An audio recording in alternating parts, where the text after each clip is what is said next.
The Shengshou clock is extremely similar to the LingAo.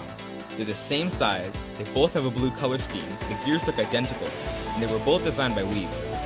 Despite the fact that I've lubed the clocks in the exact same way, the Shengshou clock still turns a lot slower than the LingAo. I thought I just needed to break it in until I noticed something weird. You wouldn't expect the difference in force between turning 8 and 9 clocks to be that great, and that's exactly what you find on the LingAo.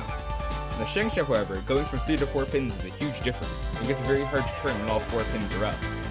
That made me suspect that most of the friction isn't caused by the gears rubbing against the frame like in the LingAo, but by a problem in the pins of the clock.